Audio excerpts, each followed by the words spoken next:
going on, everybody? Welcome to the Washed Nuggs podcast, the show where a couple of cousins talk hoops, the NBA, and keep you updated on everything you need to know about your Denver Nuggets. I'm your host, Pat Kennedy, and this show is being recorded at about 8 p.m. Mountain Time on December 4th. We got a three-man weave going today. I'm joined by a couple of my best buds. I got Matty Ice in Denver. Matthew, how you doing? Doing pretty good, man. Excited for Good. the pod. We've got the Nuggets rolling off of a win here and ready to rock and roll. Vibes are pretty high. Also joined by Kennedy Phillips and the Luke. K-Bear, how we doing? What's going on? I don't know if you can tell, but this is St. Louis behind me. I'm in a new location within the apartment tonight, but I'm doing well. It's good to see you guys. Ready to talk some Nuggets. Good to be back. Yeah, it's been a couple of weeks. We took last week off just because of Thanksgiving stuff, but it was good to be back home in Denver, see all the boys. Had some nights where we had some fun. Kind of threw a little bit of a rager down in Parker at my parents' place, so that was pretty fun. But let's hop right into some news and notes here. Your Denver Nuggets are currently 15-6, currently standing fifth in the Western Conference. And I know fifth kind of sounds bad, but it's actually a pretty tight race right now for number two. The Nuggets, Spurs, Rockets, and Lakers. I feel like at any point in the next week, any of these teams could be in that number 2 or 3 spot. So it's pretty tight there. The only team that's kind of pulling ahead is the OKC Thunder. They're 21-1. Dude, is that right? 21-1. Yeah, they're going crazy. And they just got Jay Will, like their number 2 guy, like just came back a couple games ago. I think he missed the first like 15 or 16 games, and they won that many games without him. So kind of crazy. Insane. Yeah. Thunder looks scary, man. Yeah. Not gonna lie. They haven't played the Nuggets yet though, but hopefully that doesn't come back to bite me. But it's been a good. I mean, I feel like it kind of goes in ebbs and flows, kind of typical Nuggets fashion. Like we get excited that maybe they're playing pretty well, and then they lose a couple of really frustrating games, and we get a little down. There's just kind of this back and forth with it consistently as a Nuggets fan.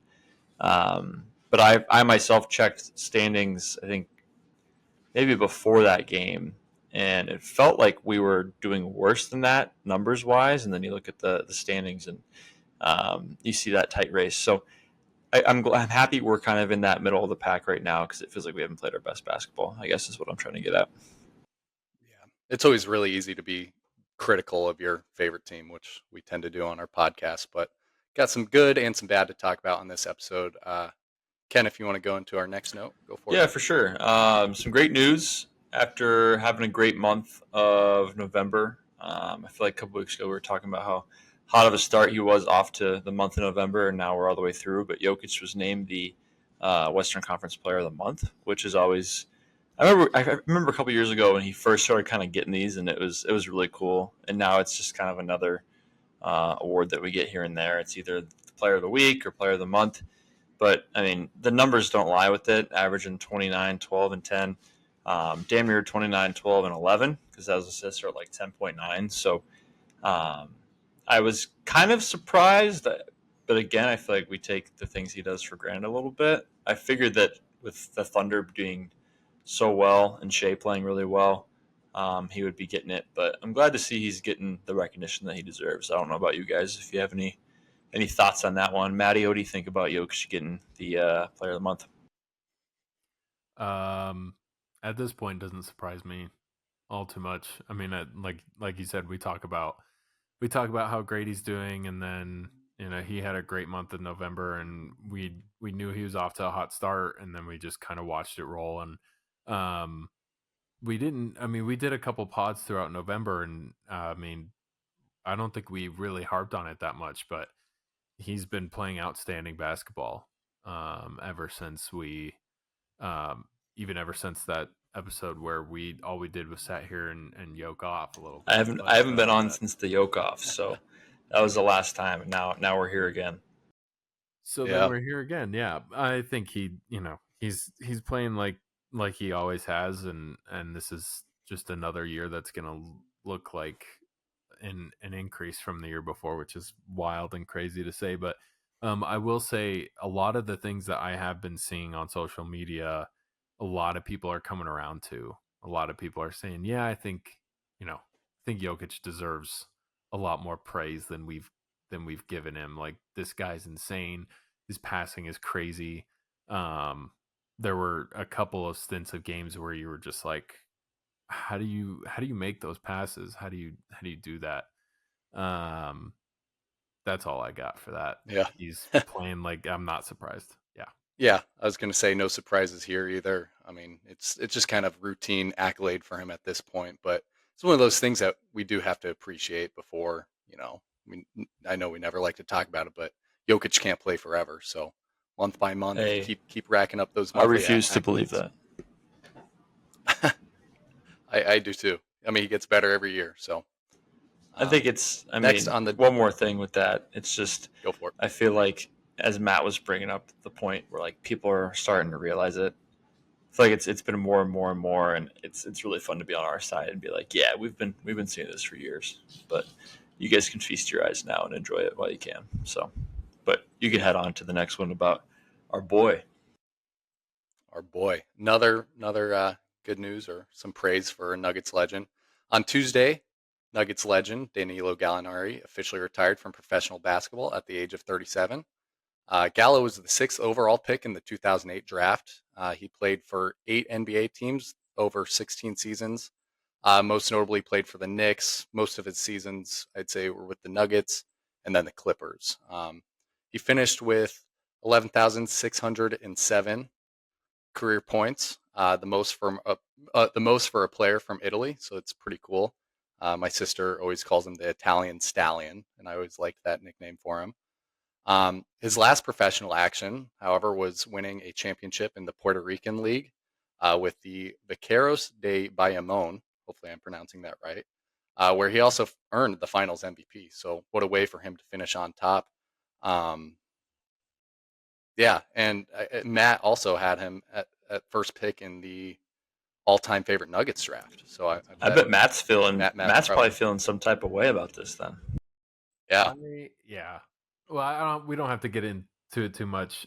I saw that post. I saw the Nuggets collab with Danilo's Instagram, and it's like, oh, congrats. And I was like, congrats on what? Like, I know he just won the championship, so I kind of assumed they were doing that, but I've never seen an NBA team do that for any other player going overseas and winning something. And then I looked into his Instagram, Danilo's Instagram, and it was just like 8, 9, 10 different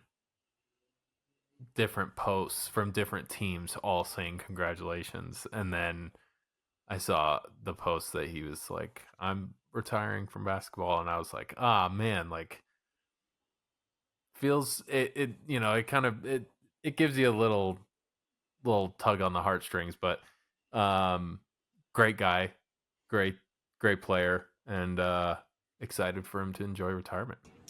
I feel like he was just Ken, kind of sorry, hopping right in. no, you're good. I was about to pass it to you. I feel like, I don't know, he was a little bit of a changing of the guard with the Melo years, and he kind of was the guy, right, for bringing us hope, and then that kind of stretched into early in Jokic's career. And I feel like this is, I mean, we're officially kind of reaching that unk status a little bit. We're old heads a little bit. I was saying something about Nuggets legend Danilo Gallinari, and during like our off period the other day, or whenever I saw this news, and a bunch of kids were like, "Who's Danilo Gallinari?" And I was like, "Dang, like, I'm dating myself, but not even that much." He'd been around the league a lot, but in my mind, he was just forever a Nugget, and I think a lot of teams and a lot of fan bases felt that way too that had him.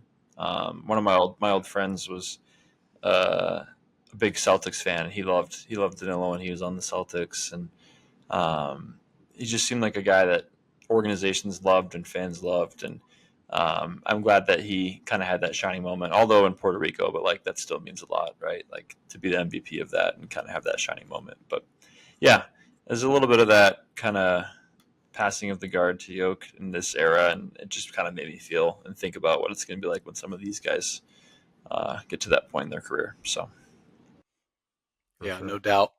Yeah, I mean, as you put it, I mean, I think that's what the Nuggets kind of quoted a tweet or a post. They said, "Forever a Nugget," and I think when he looks back on his career, he'll probably relish the years of being a Nugget. Let's go through some of his notable Nuggets highlights throughout 6 seasons. Ironically, he played in 303 games, 303 and the 303 from 2011 to 2017. He was a part of that Carmelo trade with the Knicks.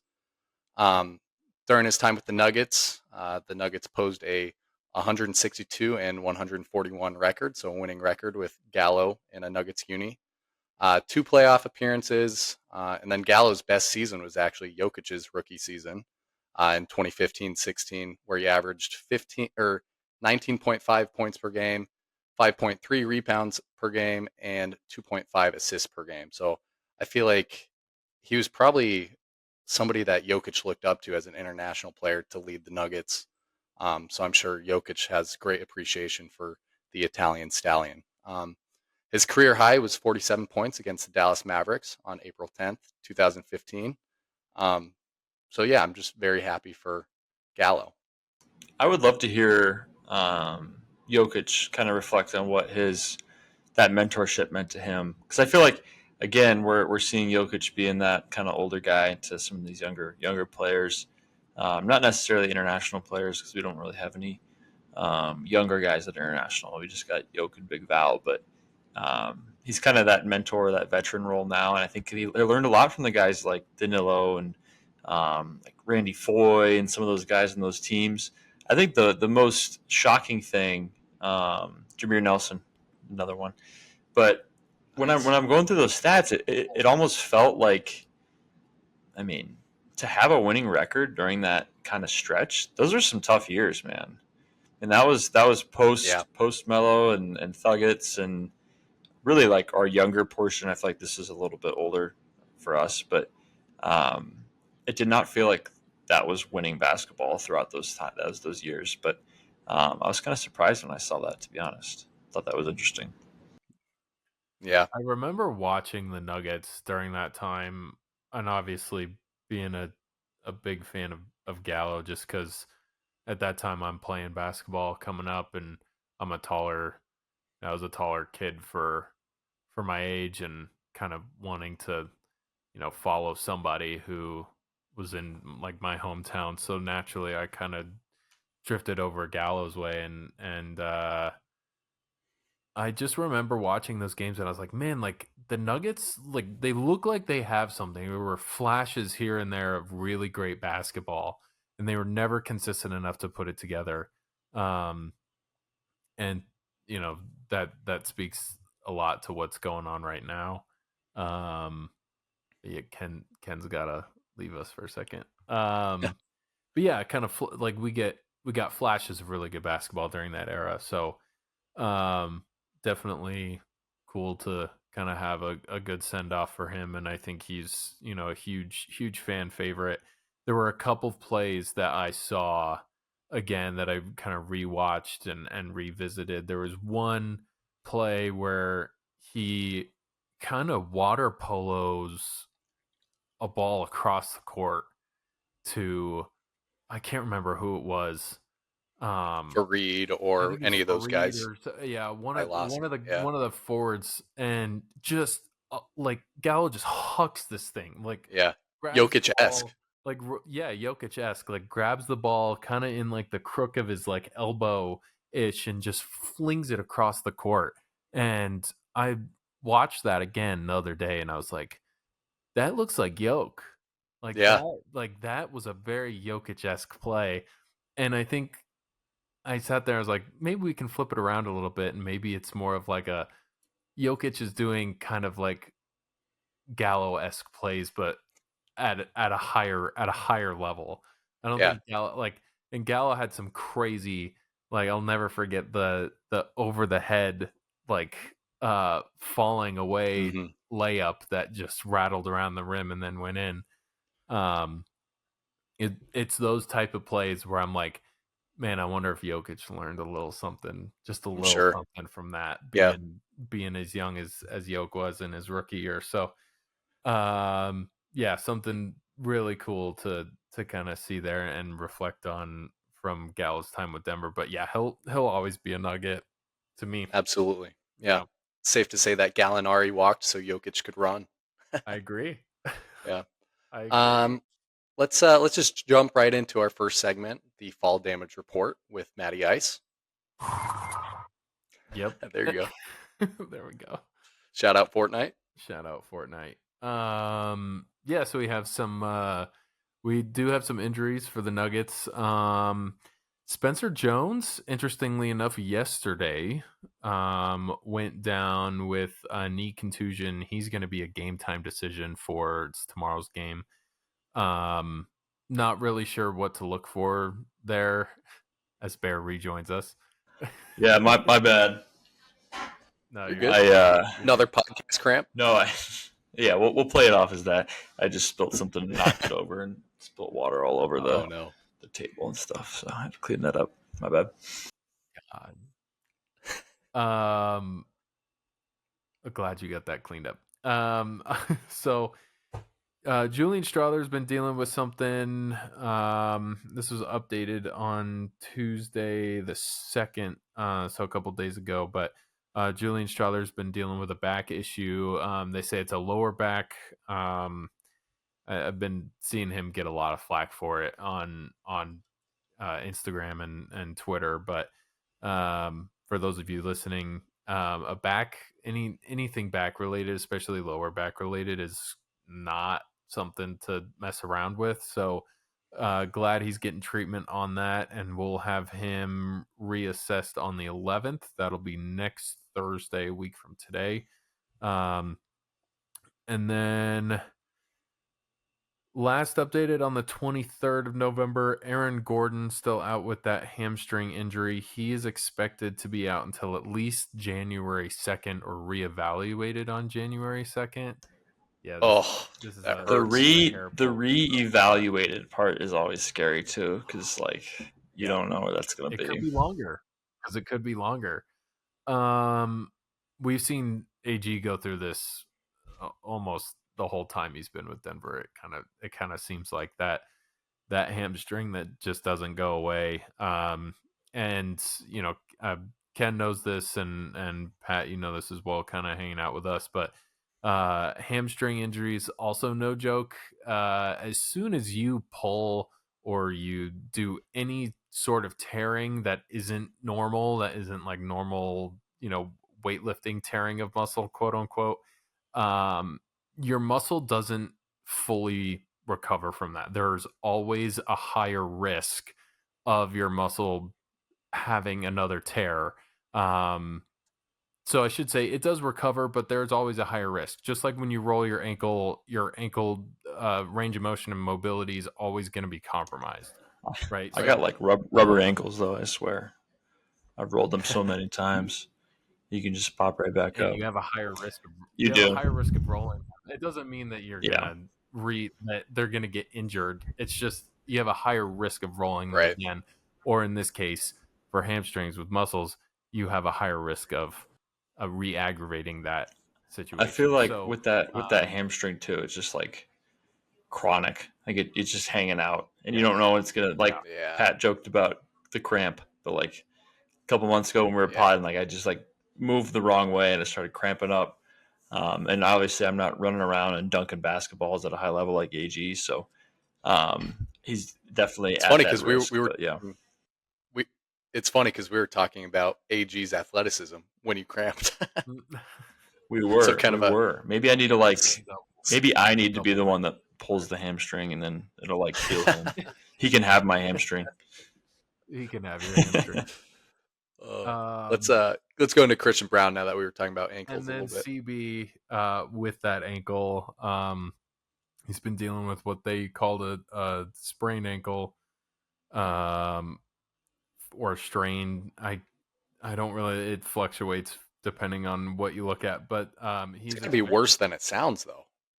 I don't know if they're being careful with it or not, Yeah. or I don't know if something I don't know if something major happened. There's some outside ligaments of the ankle that when it gets rolled, they can be a little more, iffy, and also your ankles and your feet don't get the greatest blood flow, so doesn't have the greatest, like, it doesn't heal like a shoulder or something in your arm. Um, it just doesn't heal as fast. So um, that reevaluation is expected to happen a week later than Aaron Gordon's on January 9th. So Yeah. we are I feel we are like effectively out AG and CB until a week or two into the new the year. CB one At was really surprising to me. When it first happened, like the way he was kind of hobbling around, and it just didn't. And when you watch the video, it wasn't like he kind of like just rolled his ankle. At first, I almost thought it might have been a knee issue or something going on, because it was kind of like he got tripped up a little bit by Yeah. James Harden, and I didn't really see him roll his ankle by any means. Maybe a tiny tweak, but as soon as they said it was going to be however long, 4 to 6 weeks, I was a little concerned. I'm really intrigued, like what's actually going on there. I'm sure there's definitely something with the ankle, but I'm just really hoping that it's not something that we need to be concerned with really long term, or at least for a couple months. No doubt. I remember he heard it on like a couple minutes before that. I remember that he properly rolled his ankle and he was kind of like walking it off. And then he ran into James Harden, and you didn't really see the ankle move a whole lot, but I think it was enough to where he was like, all right, I'm done. It was weird though. I mean, then he came back in. He like went out and then came back in. Right. It He was Yeah. went out, came back in, and then odd. that's when he. So I don't really know what's going on there. I'm assuming that they're just not taking any, like they're not throwing caution to the wind. I think they're taking every precaution that they can with all of these guys, especially AG and Christian Braun. Would you Um, guys rather have AG and CB out for all of January, but like, you know, pretty good, feeling healthy by playoffs, and we were like a 5 or 6 seed, or would you rather have them back and push for like a 2, 3? Mm. I'd rather keep them out. Which And is, I think that's here's it's a viable option. here's my reason why. And speaking of injuries, here's my reason why. Because I know, like, I would love to get up to that 2-3 seed. Right, we don't have to play OKC within the first couple of series. We have to wait to the Western Conference Finals basically to play Oklahoma City. However, if you have a healthy AG and a healthy Christian Braun going into the playoffs, I don't see why we couldn't take on Oklahoma City in the second round and get them out of the way. And not to say that we would coast to the championship by any means, but you get that toughest battle out of the way and you still have healthy guys going into it.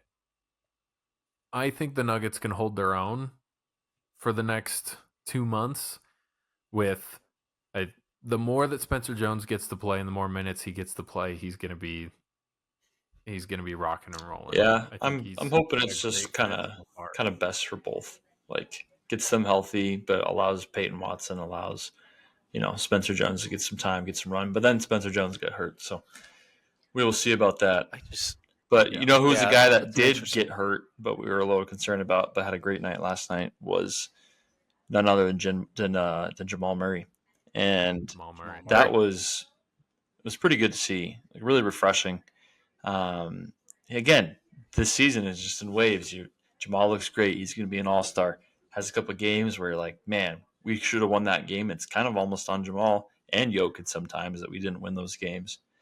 And then we're a little frustrated. We lose, and we go on the road in Indiana. And Jamal, what does he do, Pat? What does he do, Pat? Tell him about it. In Indiana, yeah, that brings us right into our second segment. We had a bubble Jamal sighting. Um, he Bubble scored 50, Jamal. 52 points, 3 shy of his career high, which he did in February of last season. He did it on 19 of 25 shooting, which is insane. And here's the craziest stat to me was 10 of 11 3-pointers. And what's great about in 52 points, he only had 4 free throws. So just very efficient. SGA, if you're listening, please take notes. A couple other stats from Bubble Jamal sighting last night: 6 rebounds, 4 assists. Another cool team stat from this from last night was it's the first time in NBA history that 3 teammates have each recorded a 50-point game within the team's 21st game, 21 for games of the season. Sorry, I worded that a little bit weird. But obviously, AG had a 50 piece on night 1. Jokić had 55 earlier this month, and then Jamal just last night with 52. So it's really awesome to see this type of output from 3. I mean, this is Denver's big 3. I know we're missing AG right now, but to have that type of scoring, and I know it's not as consistent right now with Jamal, but it's just a really cool stat for the Nuggets to make history again. I think it shows to that big 3 piece, and I feel like the AG one was so random. And we were just like, well, obviously we think he's a great ball player, but like 50 points and shooting that crazy from 3 was really crazy, really, great for us to see. And Jokić did it and finally did it and got a win. And then to see Jamal do it again, I actually looked up how many times has Jamal scored 50 points in the regular season. Do you guys have any guesses? 3? I think it's 3, right? I think it's It is 3. Can you name the 3 games? Mm-hmm. 3 games. Oh. I know he did it last February, just because I was doing research for some notes for this.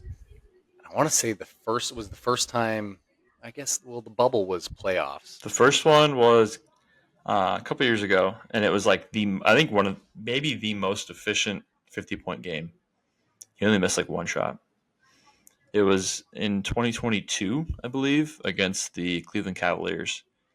So he went, Wow. a couple years, or 2021, so 4 years ago in February. So really 5 seasons ago. This is like right when he was getting back from, or maybe it was pre-knee tear.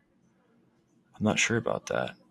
But anyways, yeah, he shot 84 from the field, 80% from 3, and had the 50 points. So he's done it 3 times, which is pretty cool. I'm glad that you brought up the efficiency piece because I saw an interesting stat on Twitter. Jamal Murray now has the second most games by a guard ever with 50 points on 75+% field goal percentage, and only MJ has had more. So it's really cool to see other players other than Jokić, rewrite the history books. There's another crazy stat that was floating around out there that I saw that only Wilt and Jordan. So Wilt has 3 50-point games above 90% shooting. MJ has 2, and the only other player that has multiple games of 50 points above 90% shooting is Jamal. That's pretty. That's pretty crazy, dude. Three guys in one room for the crazy ESPN 50+ point games of 90% or more efficient shooting, and it's Will, MJ, and Jamal Murray. Wow. And that's pretty crazy too, because you think of Jamal as like his big scoring games and those highlight moments being postseason, and no doubt that's happened, and game winners and the bubble and all those things. But to have 2 of those crazy stats be mixed in and just like a February night and a December night on a Tuesday or a Wednesday, whenever it was, it's like he has that and I think that's the most frustrating thing about Jamal is like he's got that in him. He just needs to get hot. And with that too, he also gave us the first blue arrow. I wish I knew how many years it's been, but he's been kind of hinting at it for a while, but he actually cocked it back and let go of it last night. We do have actually our mystery producer who isn't here tonight pulled up the last time that it was done, and I think it was some point in 2020. I mean, really? Yeah, dude, he didn't even do it like he didn't even do it when we won the finals. No. Like I No. remember in that Sun series when he did like the like we're ready for this and he's hyping up the crowd. He like did a couple of like him kind of hinting at it, but he never actually let go of the arrow. So I'm like, why is bro doing this on a Wednesday night in Indiana? Like, but I'm glad he didn't. But I thought it was kind of a funny little thing, little anecdote to bring up. One more, yeah. One more like crazy historical stat. Uh, Jamal Murray now has the second most games in NBA history with 50 plus points and 5 or fewer free throws attempted, and only Steph Curry has more. So, I mean, it's really cool to see Jamal put up these types of stats that you usually see Jokić have.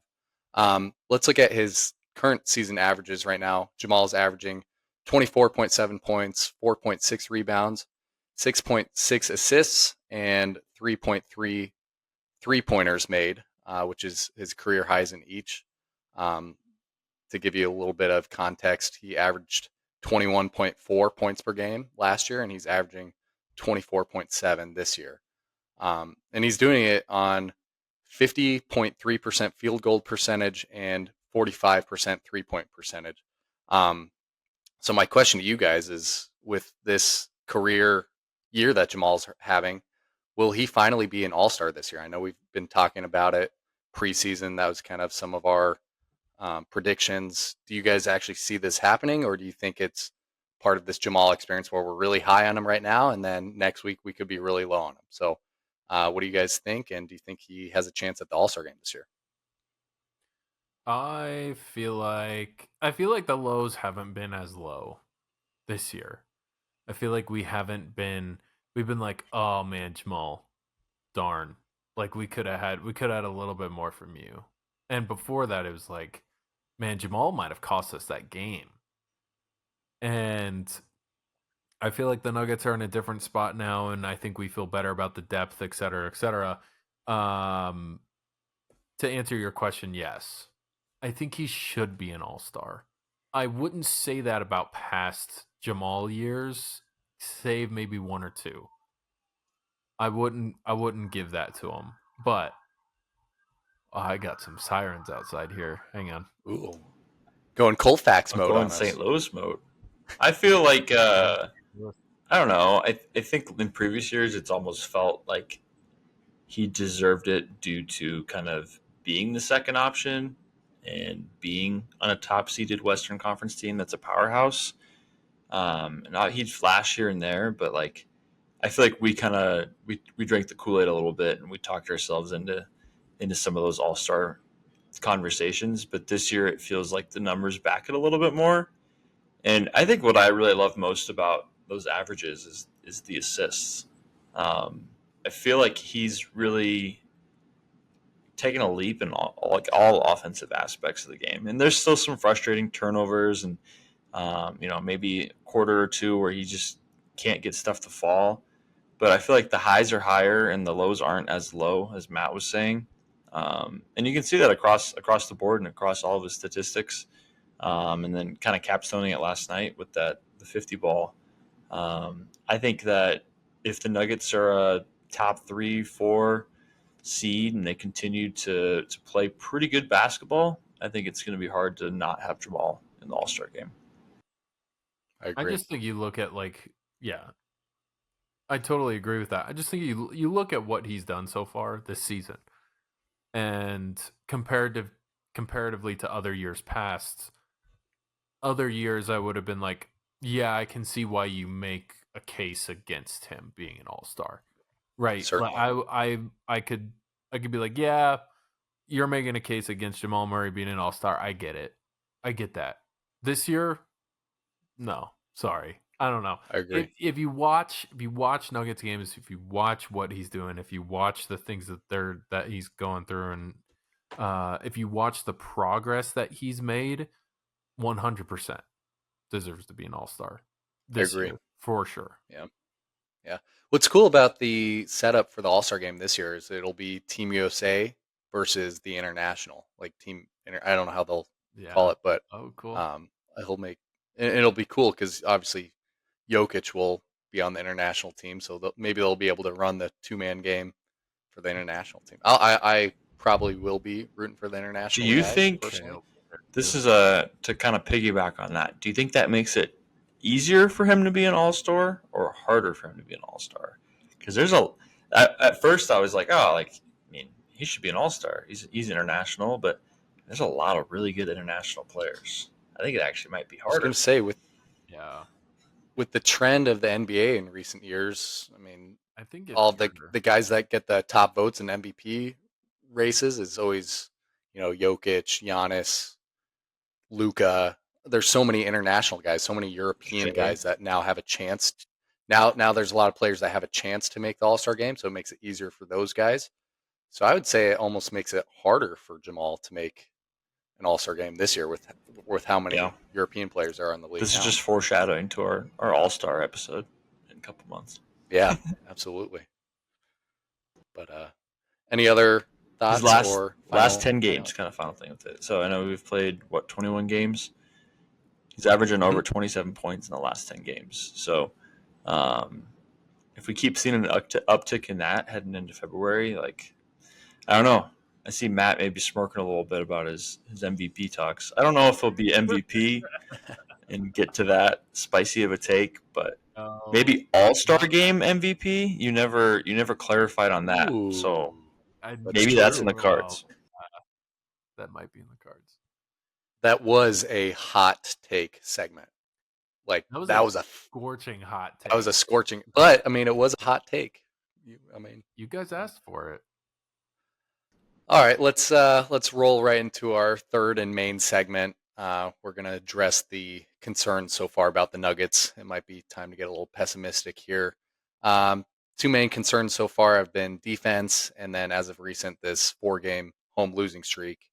Currently, right now, the Nuggets have a defensive rating of 116.9, meaning that that's about what they average giving up per game, and that's 19th in the NBA. And the saying that defense wins championships, I don't think this is going to cut it. But there's a couple. You can make excuses here. We're missing two of our main defensive guys, but to put it in perspective, OKC has the top offensive rating at 105.2, so they're definitely beating us out there. So we do have some work to do. Let's go into some bad losses recently, all at home. Obviously, I said we're on a 4-game home losing streak, which I think is unacceptable, especially because Denver should be the hardest place to play with the altitude and stuff. Had the loss against Dallas on Monday, 131-121. This is the worst loss of the year. And I think it's most embarrassing, especially because Dallas has the worst offensive rating in the NBA. Another loss was against the Spurs last Friday, 139-136. This was a close one, and I know the Spurs are a little bit better this year, and Wemby's doing his thing, but it's just unacceptable to give up 140. A Wemby-less Spurs. Yeah, Wemby-less Spurs, nonetheless. He didn't even play. That's a good point, too. Yes, I was too busy hosting a Rager in Parker that night. Another notable loss. We didn't even watch it. Wi-Fi was out, so we couldn't even watch the game. Another loss against the Kings a couple weeks ago on the 22nd, 128-123. The Kings are the 4th worst offensive rated team in the NBA. And then we're going to go all the way back to the loss against the Bulls on the 17th. I know we talked about it a little bit last podcast, but we lost 130-127. Bulls are the 9th worst offensive rated team in the NBA.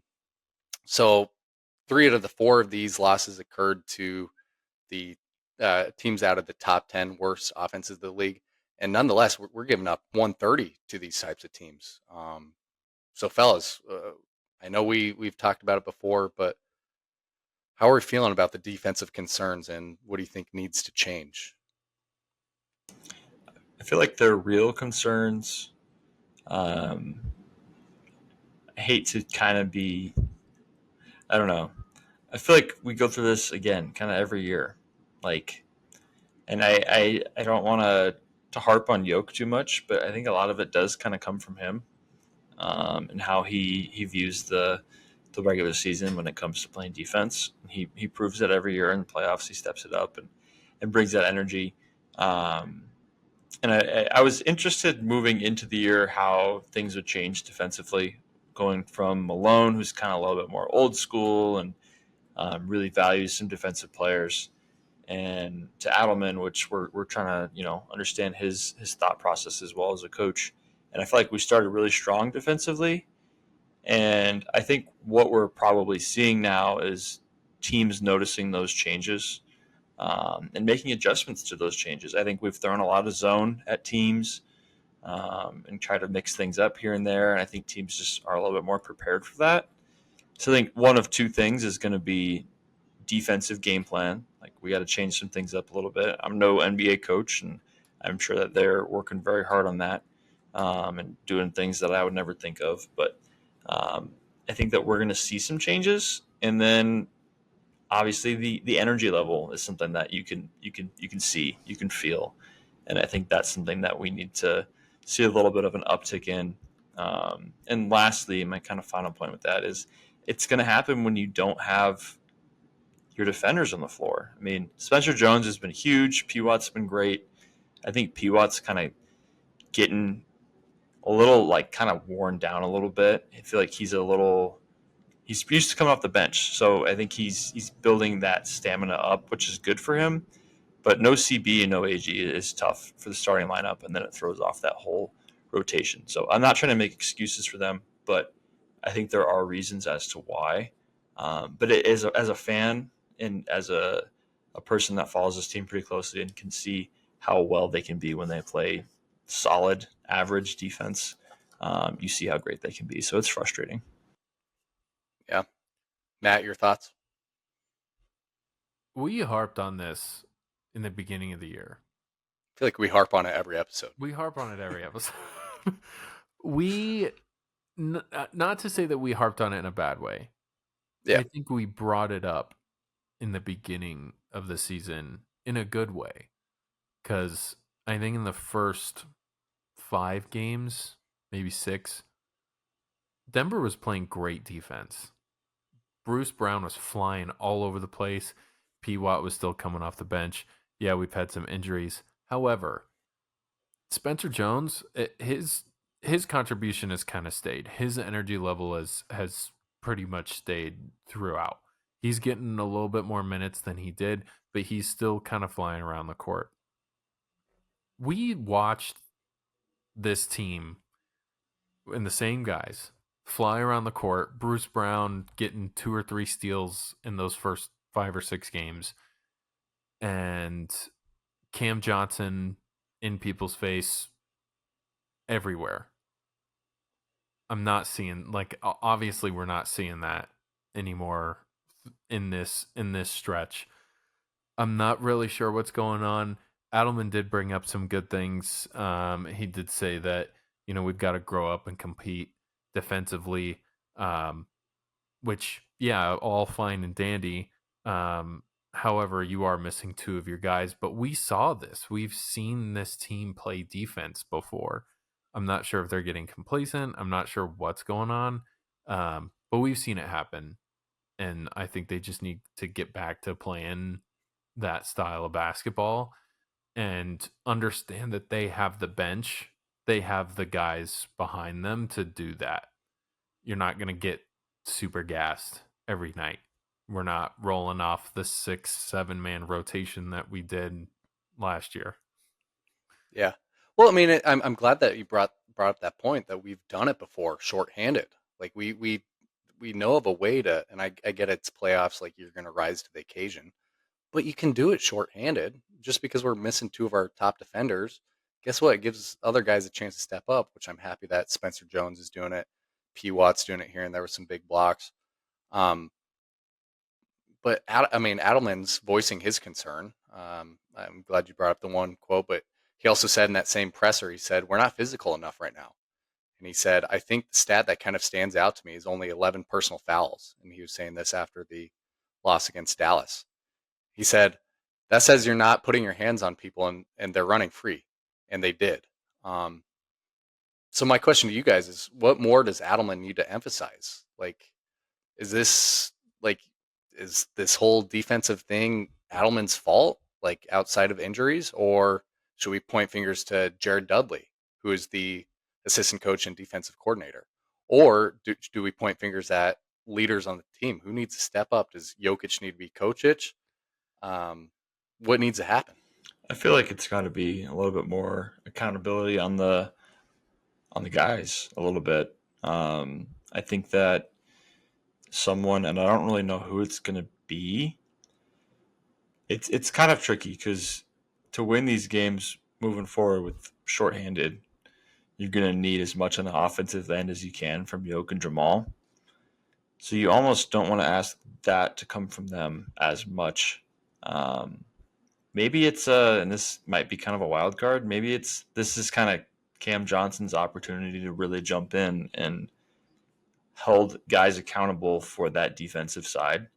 I feel like he's slowly getting to where we hoped he'd be, and I think he's a pretty solid defender. But maybe it's just him getting up in somebody's grill a little bit, playing a little bit more of that kind of pesty defense that I feel like we just need from that starting unit a little bit more. I think Peyton Watson's a great defender, but a lot of his stuff and highlights we see is blocks, right? Kind of saving face and using his wingspan to get blocks here and there. But obviously Spencer Jones has been great, but I think it's kind of unfair to ask a two-way guy to really kind of step up and lead in that. Maybe it is him.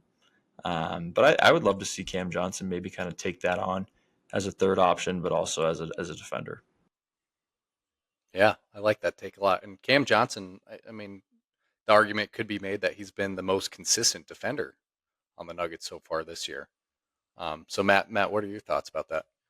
I have no other notes. I mean, I think Ken hit the nail on the head there. I mean, I think it has to be somebody to step up, right?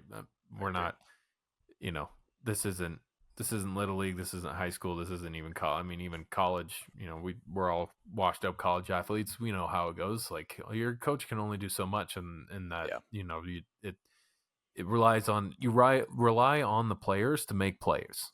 Like, they are the ones to make plays. If you're going to want defensive plays, if it's an issue of guys buying in, sure, it might be a coach situation. If a guy's kind of feeling like he's not trusting the process, I don't think that's what's going on here. I think somebody needs to step up. I think Jokić and Murray might be a little soft at the moment right now. But somebody on the team has to step up. It's not a coach. I'm glad that you brought up Jokić and Murray. I mean, obviously the allegation that Jokić can't be is that he doesn't play defense, and maybe it's showing right now. And I know we see instances of Jamal guarding a guy, like goes to block a shot but doesn't box out. His guy gets a rebound, and it's another chance opportunity. So I think guys that are contributing offensively, like Jokić and Jamal, maybe they need a slap in the ass, for lack of a better term, to get it going defensively. And I think last year the guy that did that was Russell Westbrook.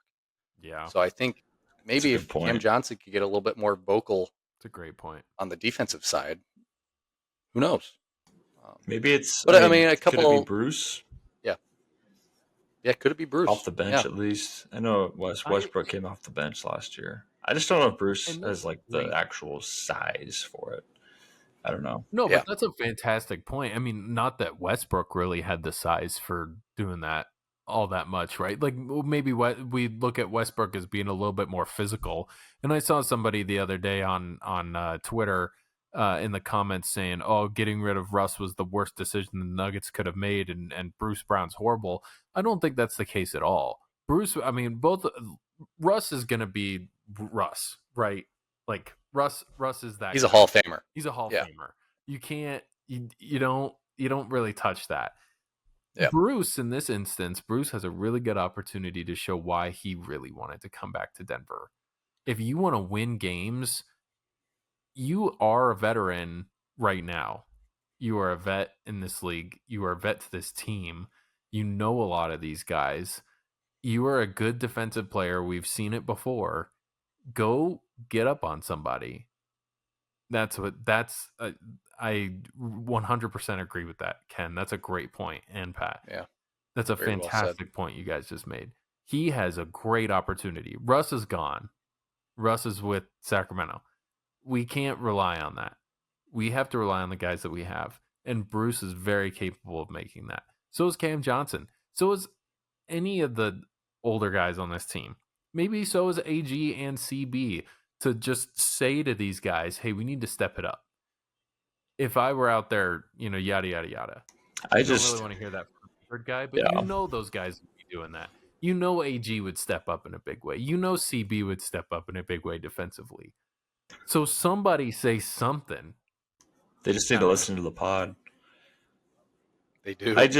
We're telling what for real. I just hope it's not, and I don't want to doom the Nuggets, but I just don't want it to turn into another situation where, and I don't think it's this way currently, but I feel like a lot of it last year ended up with the whole Malone, Booth, kind of just this behind the scenes thing. And I don't think that's the case, but I just don't want it to end that way. So I think someone really needs to step up to kind of save some of that from possibly happening later on. And I would love for that to be Bruce. I would love for that to be Cam Johnson. I agree. Yep. Yeah, so if we could probably twist this into a couple of silver linings, make the podcast kind of end a more positive note. I know we started on a positive note. Let's end on a positive note. A couple of silver linings from the defensive concerns. We are missing two of our main guys, and hopefully they get back sooner than they're reevaluated, which maybe not. So once AG and CB come back, it's still early in the season. We're only a quarter of the way through. I think we're going to be just fine on the defensive side. We're just figuring out new rotations. But it's given guys like Spencer Jones and P-Watt to step up and earn some big minutes, which I think will help us in the crunch time, come late in the season if there's other injuries or in the playoffs.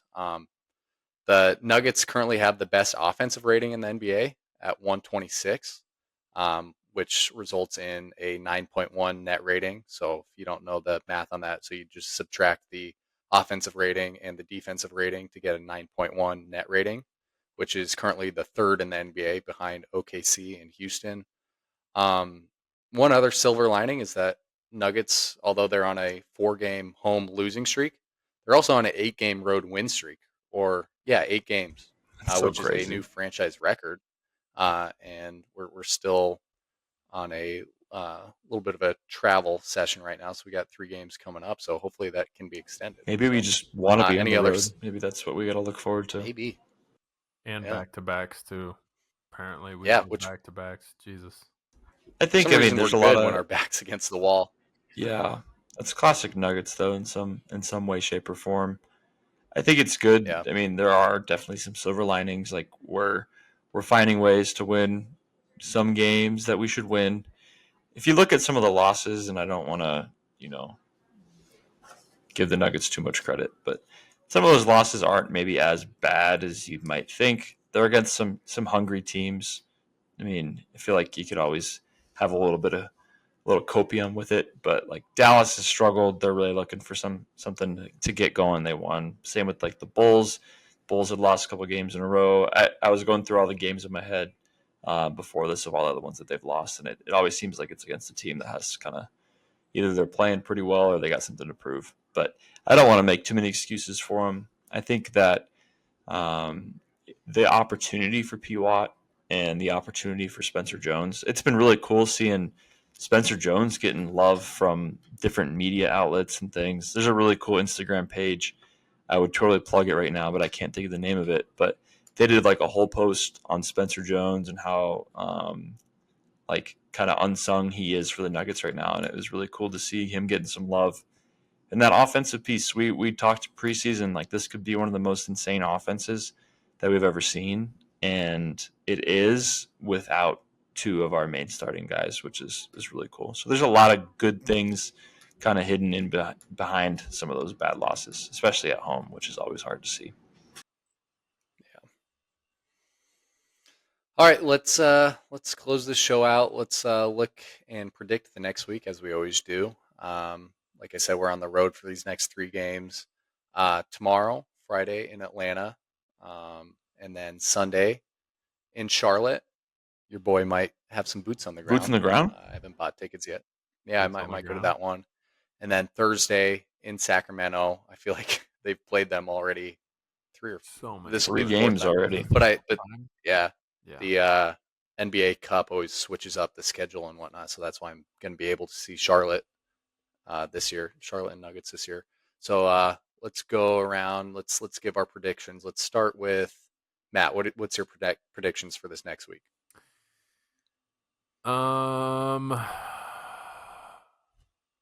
Honestly, man, I don't really know. I think the Hawks are going to give Denver the most trouble in this road trip. I know the Kings beat them already. And I think the Kings are more capable of those kind of upset wins where they just get hot. Denver's hot on the road. I'm gonna say 2-1. I think they beat Atlanta. I think they beat the Hornets. I think they lose to the Kings again. Which is Lose to the Kings again. I don't know if I can handle that. I don't know if I'd be able to handle that, but watching the last one, Russ went crazy. Denver's they're gonna come away with this 2-1. They're either gonna lose to the Hawks or the Kings, not both. Okay, I like that prediction. What's your prediction? I'm saying 2-1, but actually a loss against the Charlotte Hornets. Wow, that almost happened last year. And that's why I'm taking it, Pat. I remember watching it last year, and I was like, and you were at that game, weren't you? I was. It was stressful, but it was fun to be at a game close. where you see like it being a close game. Yeah, I don't know. Something about that just feels. I don't know. Is it going to be like an afternoon game too? It's like Sundays they play afternoons. It'll be a 6 p.m. local game, so it'll be 4 p.m. Mountain time. So kind of like the game last night. Basically. But I don't know. Yeah. I would love to be wrong about that, but Con Knipple. I know that Charlotte's like. I mean, they're 6-16, but they have some big nip. They got some young guys, and I don't know. But I'm going to say 2-1, but I would love to be 3-0, obviously. Okay. My prediction is 3-0. I think the Nuggets are gonna they're gonna extend this streak. They're gonna go after these 3 games. Their away win streak's gonna go from 8 to 11. And I think vibes are going to be high going back to Ball Arena. So maybe our next episode, I'll be giving you a little bit of a recap from the game in Charlotte. Hopefully it's not a loss like K-Bear predicted. But, go Nuggets.